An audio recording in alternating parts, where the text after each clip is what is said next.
All right, so today we're diving deep into mental health and therapy. Okay. We're going to be tackling some of the common misconceptions out there Yeah. and really explore why seeking help is a sign of strength, not weakness. I like it. So to guide us through this deep dive, we have this really interesting script.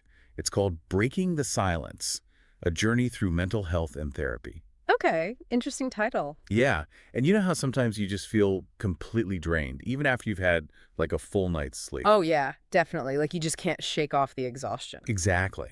Well, this script starts with a character. Her name is Aisha, and that's exactly what she's experiencing, this like deep exhaustion. Huh. I see. But as the story unfolds, it becomes clear that there's something much deeper going on beneath the surface. So it's using that relatable feeling of exhaustion Yeah, as a way to kind of pull you into a bigger conversation about mental health. exactly. It's not always these huge dramatic breakdowns. Right. It's these like subtle signs that we often overlook. Like a quiet alarm bell going off. Yeah, precisely.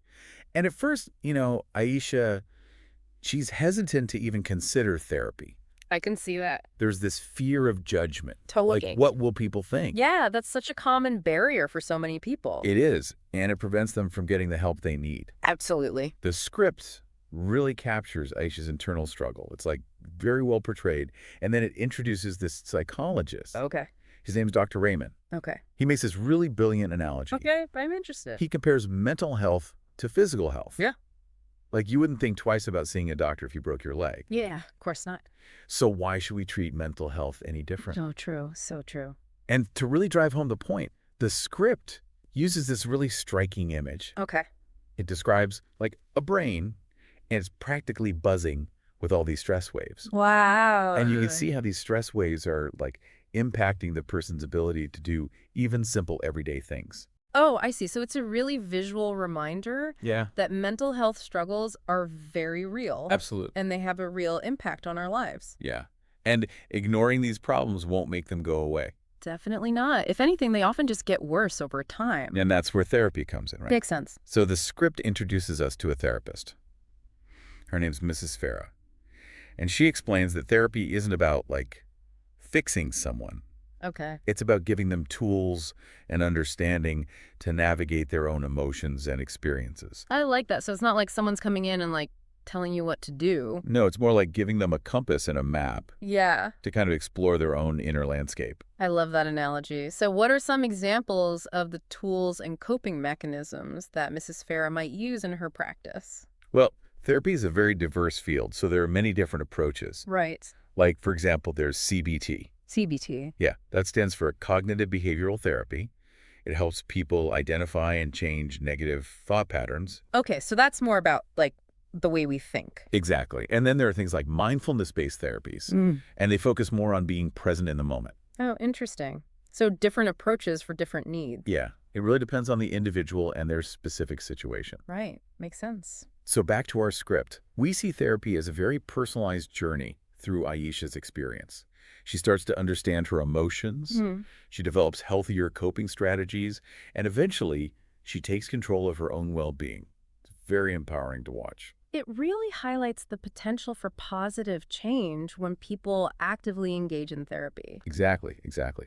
And there's this great conversation later in the script between Aisha and her friend Sarah. Okay. They talk about the importance of normalizing conversations about mental health. Oh, that's huge. Yeah, they emphasize that open dialogue really helps break down the stigma surrounding these issues. I totally agree. It made me think about all the progress we've made in recent years. We have come a long way. We have, but there's still a lot of work to be done. For sure. It's so important to keep those conversations going. Absolutely. Open dialogue creates a space for understanding and empathy and support. Exactly. And speaking of powerful messages, there was this one quote from Dr. Raymond that really stuck with me. Okay. He says, and I'm quoting here, "Mental health matters. Therapy is a tool, not a weakness." That's a great quote. It's so simple, Yeah, but it just perfectly captures the essence of the whole script. it really does. So for anyone listening, just remember, taking care of your mental health is just as important as taking care of your physical health. Couldn't agree more. And seeking help is not a sign of weakness. It's a sign of courage and strength. 100%. And honestly, just having those open and honest conversations can really help break down the stigma. Yeah. So thinking back to Aisha's journey in the script, it kind of makes you wonder, What if she hadn't reached out for help? It's a good question to consider. Yeah. How might her life have unfolded differently?